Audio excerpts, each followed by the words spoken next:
we celebrate birthdays, but we don't really celebrate the miracle of existence. Yeah.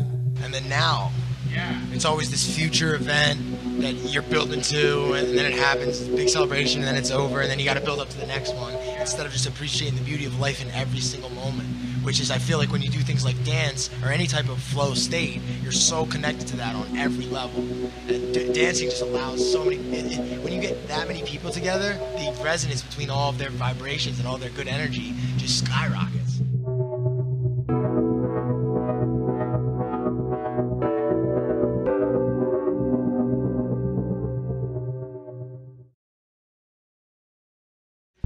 Oh, wait a second, never mind. There is no small break to be had. Welcome to the show. All right, I heard there was an emergency here and we needed a party scientist on the scene to get some human contact going. Oh, we got to look each other in the eyes. I love you. Yeah. Hello, everyone. Hope you're having a good evening tonight. Jacques is one of the coolest people I've met down here. Like, your energy, bro, next level. All began with Sandstorm on the main stage. Yeah.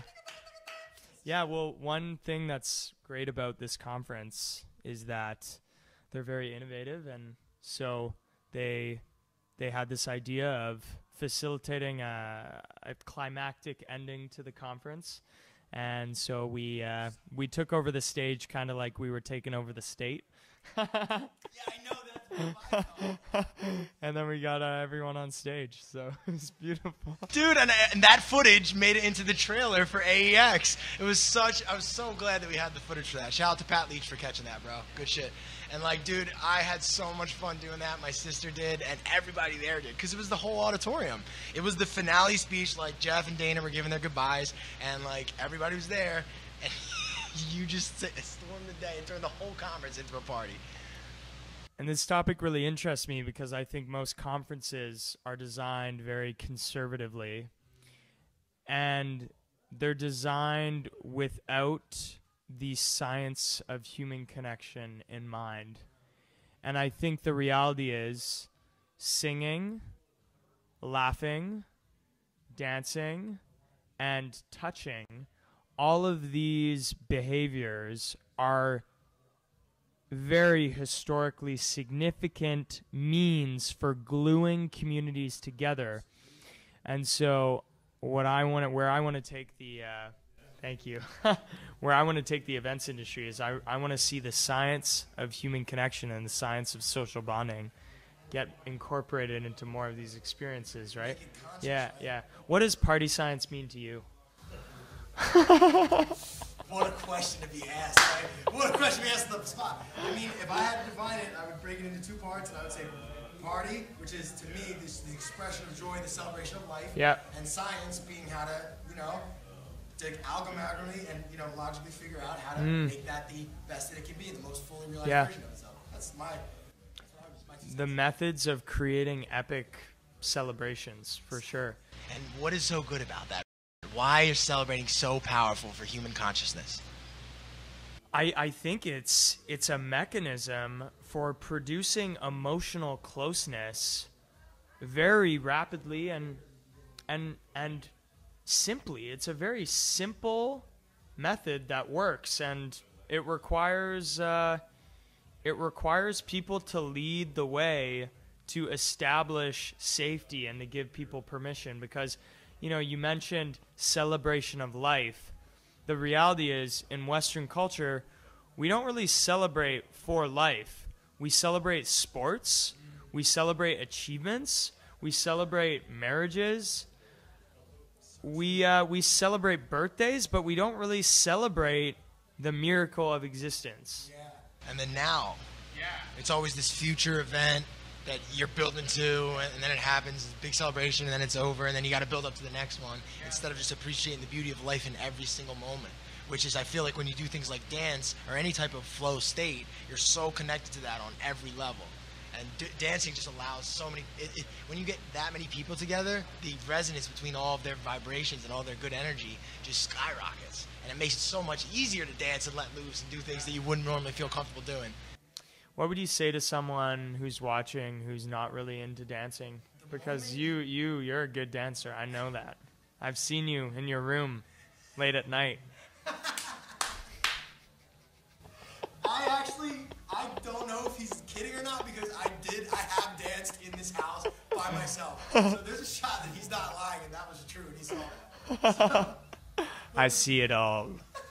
The point is, to answer that question, man, like, I would say to that person, like, if you worry about what people think about you, and then if you choose not to do that anymore, it's like it's literally like unclipping a dead horse from your leg. All the weight of people's opinions of you is just gone, and you have this ultimate freedom to just express yourself. And if you just try it, you'll get the message, because you'll be like, this is my purest passion and purest energy. This is like the real me, behind my personality, behind my career, behind my name, behind my like status in my marriage. That dance, that joy, that me flopping my arms around in this awkward way that only my weird, long, lanky body can do, is the expression of my spiritual identity. And when I do that, and other people do that, we're celebrating everyone's uniqueness in unison. I think that this is what an epic party or celebration does, is it successfully unmasks all the superficial elements of our identity, and we get down to the deepest core of our identity, which is just like pure. You know, I think there's a place for sadness and other emotions, but I feel like we deal with these emotions of sadness and anger to get back to our human nature, which is like ecstasy and bliss. Joy. And, you know, my main message for the world is that we can access this bliss through human connection, and we don't need to resort to Netflix, Instagram.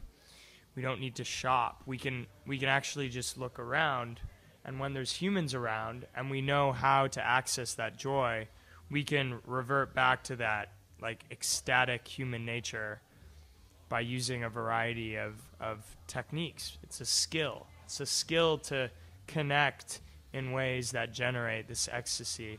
But yeah, I think celebrations, really good celebrations, do that, right? What I love about the way you look at it, I think you should tell people how you kind of got into this, because I know your story and how you kind of came from like the traditional party culture. You were working at festivals and things like that, and you were seeing a lot of people abusing, you know, substances as a result of this to try and maximize their party experience.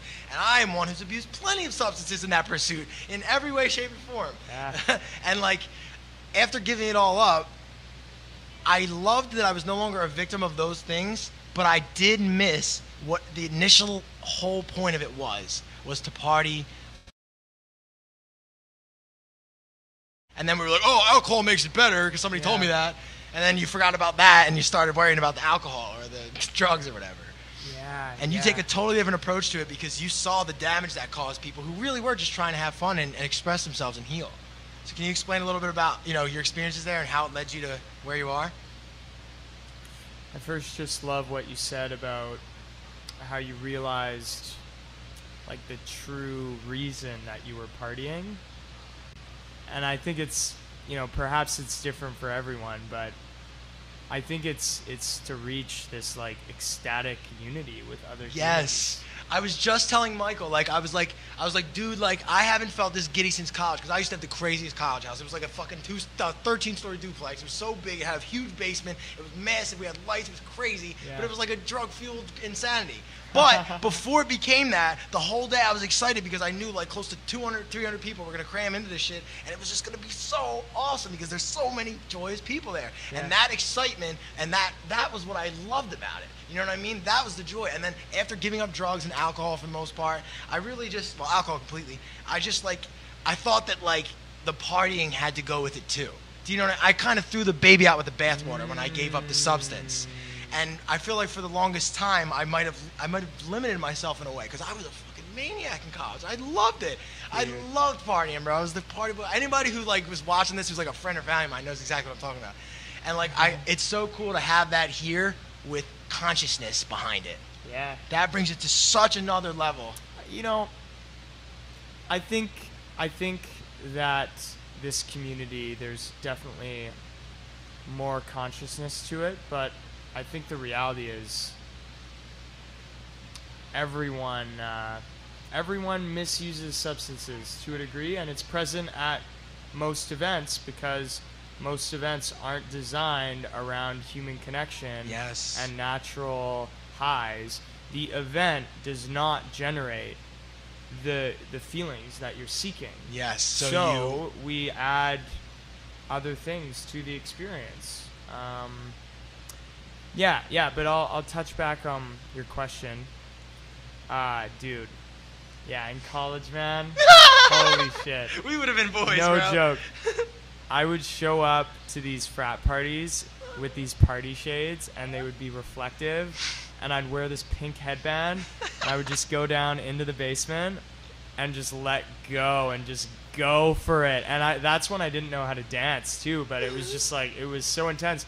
And I think the reason why I didn't drink at these parties was because I couldn't dance and drink at the same time. Yeah. Most people can't. Yeah. So like, I think, you know, of course I worked as an emergency medic at all these festivals, and I saved a lot of young people's lives. Wow. And I witnessed the public health emergency of youth substance use and youth binge drinking. It's interesting because it's actually, binge drinking is a factor in a lot of death causes of death. Sucks. And like one of organ them failure? is just like, no, one of them is just personal injury. Like, that's how most young kids die. That they like fall off of like roofs and shit. Yeah. That's what happened to my college, yeah. Shit, your college is ratchet. Temple University. Shout out to Temple University. We had to give up spring fling. Like, they canceled all of spring fling because that happened. You know, it was crazy. I watched this video, and it's about homecoming at one of the universities in Canada. And somehow they lifted a boat, like a rowboat, in the air, and there was someone standing in the rowboat while being crowd surfed. So I will say, like, one of the great things about alcohol is it reduces fear, so people are like more willing to take risks and more willing to go on adventures, but they don't really assess the risk and they don't really think about their safety. So that's when the boat crushes someone, right? Yeah, it's definitely a double-edged sword. Like, Yeah, I used yeah. it for a lot to like loosen up a little bit, and then, but like, yeah, after you get to a certain point, your motor skills cease to function, your speech skills cease to function. And interestingly enough, and I know this is kind of outside the realm of what you like to talk about, but I noticed that my extrasensory perception would dwindle when I would consume alcohol as well. My ability to read people's energy and emotions. Completely. I think one question that is relevant to all of us is alcohol, or is our substance use, is our pattern of substance use, is it increasing the depth of human connection that we have with others?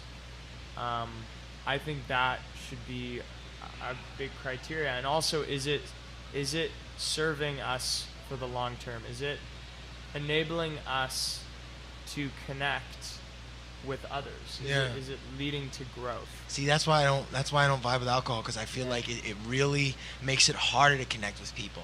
In a sense, it might release your inhibitions. It might make things easier on you, but it's harder to like have those intense human connection moments and feel connection. all those subtle emotions and energies. Like you're kind of like slightly numb when you're drunk. You know what I mean? It's very like a blunt kind of like bludgery state of consciousness. You know what I mean? And I witnessed it at multiple events. You know, there's like getting into your inner wild party animal, which is like a great thing. When you unmask and you become the party animal, you unleash the party animal within.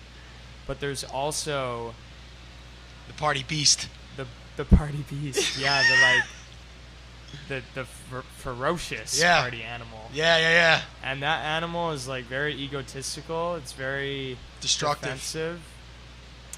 It's very irrational. It can be sometimes violent. Yeah. I think alcohol makes us more susceptible to rapid mood swings and triggers, and reactionary behavior. It prevents us from controlling our behavior. Exactly. Yeah. And so one of the big themes that I look at is, how do we design our behavior around fun and human connection? I argue that if we're drunk, we can't actually make decisions to optimize our fun, and we can't apply the methods that create this powerful euphoria that may not be possible without conscious action under the influence of alcohol. You know, there's a lot of people out there who say moderation is fantastic, and ultimately connection with alcohol is better than disconnection without alcohol. Yeah, I would agree with that too. Yeah. The idea is to focus on the connection part. Like, make that the priority. You know, if you, like, for example, I love cannabis, and part of the reason I love cannabis is because I feel like I can feel even more sensitivities and connect with people even deeper sometimes. And that's not to say that I need it to connect with people, but that I like it because it facilitates connection. So, like, if you're using alcohol and it's helping you facilitate connection, I would say, you know, go ahead. You know what I mean? As long as it's not harming your health and you feel good about it, that's cool. You know what I mean? But ultimately, if there's a way to, like, just get to that state just from your own joyful nature. Because, like, even, like, for example, when I travel to Mexico, I don't have weed on me. Like, I'll fucking go to jail forever, you know what I mean? Fuck that. So, like, I'm, like, you know, not smoking, and I'm still just I'm still just the me that is me, and I'm just happy and dancing around. I want to ask you, you do have this very bubbly nature, and it seems to me like you have a lot of joy constantly. Like, what have you done to generate that? Is that... There's one thing only that I would say. I mean, I always kind of was like this, but, like, what I would say was the number one thing that allows me to maintain this state always at a high level is transcendental meditation practicing. Beautiful. 100%. Yeah. That is one thing on a list of like 50,000 other things the transcendental meditation practice has given me as far as benefits to my life and my experience. From just everything, from being more aware of my emotions, from having faster reflexes, ridiculous things, because like like you heal your brain and stuff. Your brain, yeah, it's crazy. And what else it does, and again, getting into with the world of esoterica, because you know the symbols and all that. I'm trying to like point to the symbol here. We love to get esoteric with it. I believe that when a meditation practice is undertaking, you are basically putting the body and the mind on standby mode. They're essentially at rest, and your entire consciousness, for as much as you can focus, is on nothing but the inner spirit dwelling within. Like, I always focus on this part of the body because this is where the breath is. So I find that that's like the first motion, if you will, of like the motions that produce the rest of the body's motions. Yeah. It starts with the breath and it ends with the breath. If you think about it, hold your breath. That's the end. You know what I mean? So like, when you do this breath work and you connect with those deep, deep inner worlds that exist within you, fast inner worlds, fuck outer space, bro, inner space. Yeah. Inner space. That allows you to dwell in that joy, so that becomes like, instead of watching TV all day and getting that energy, you spend time in transcendental, like, blissful counter space, and then that's your subconscious programming, if you will, and you go out into the world and project that out. So, you know, I studied pharmacology in school, so I don't really speak in esoteric terms. I love this, though, because I love... the symbol is the merging of the masculine and the feminine, and I love doing that. So, what I think is happening is you're increasing your sensitivity to your body. Yes. And you're also picking up things you wouldn't normally notice in your environment. And you also might be becoming more aware of subconscious thoughts and feelings, and essentially when you train your attention and you increase your sensitivity to stimuli, whether that's your body sensations or it's your visual field, you are scraping up unconscious stimuli. You're kind of increasing your consciousness. Yeah, yeah. Right? And what I mean by consciousness is like Awareness. what you notice and what you can sense. Yes, awareness, right? Perception, perspective. Yeah. That's yeah. what we're talking about. We're talking about like almost like think about it as if like there's like a range of frequencies of everything that's happening in a room, and the more you focus on meditation and the more you train your senses, the more of those frequencies you'll be able to pick up on. That's both right. in the room and in yourself, in your body, in your organs. I can feel my organs, bro. Like I can feel my liver, and when I ate too much shit and I'm stressing my liver. Yeah. I can feel it because I've literally like Wow. focused inwardly that long, and the real benefit is in the long term. Like it's the long game of meditation. It's gonna feel great the first time you do it, but if you only do it for 10 minutes and that's it, it's not gonna last. But if you consistently do it, you get to a point where you almost that's just how you are. You don't even have to meditate because you are meditation. You incorporate meditation into your waking life. Yes. Yeah. Exactly. And I think that's why a lot of people don't meditate, is they don't think that it can be applied to your waking life. When that's the whole point of it. Yeah. Is to enhance that experience. Uh-huh, Like we came here to have a great experience on this physical plane. You know what I mean? So like the idea. You gotta notice the great experience. Yeah, you're gonna miss the. Wait, speaking of miss the view, I love it. Oh, I guess we're showing up. You guys want to come say hi? Just come say hi. Just come like be sociable. I want everybody to see all these beautiful people here. Guys, these are gonna be future guests of ours. This is Becca Stein. Come say hi, and then Tara. Hey there, hey Tara. We can share. Yeah. Hello. Yeah, so we were just chatting about meditation and the benefits of meditation, and maybe you two might be able to. You guys touch on that? Yeah. Do any of you have experience with meditation? Sure. Do you meditate? Yeah, I'm actually, after Anarchapulco, I'm thinking about stopping at an ashram in Ecuador because I really enjoy the practice of doing it with like a large amount of people. I think it's like the potency. It's amazing doing it myself or in nature because it feels more potent to in nature, even though you like don't need nature to meditate anywhere. But there's something I feel when I meditate with large groups. What you're noticing is other people's, and when I say other people's, in nature, even plants and animals, energy fields. When you're meditating and they're doing it with you, you guys resonate with each other. You're actually building each other up together. So where young people do it, come together. That's the whole. And that's this connects to partying, dude. This is what I'm saying. When everybody's dancing together, the same things happen. Form of meditation, yeah, intense presence, as Becca said. I'm gonna go meditate, so Thanks, John. peace out, all right? Jacques Martiquet, he'll be on party scientist the rest of the week. Thanks.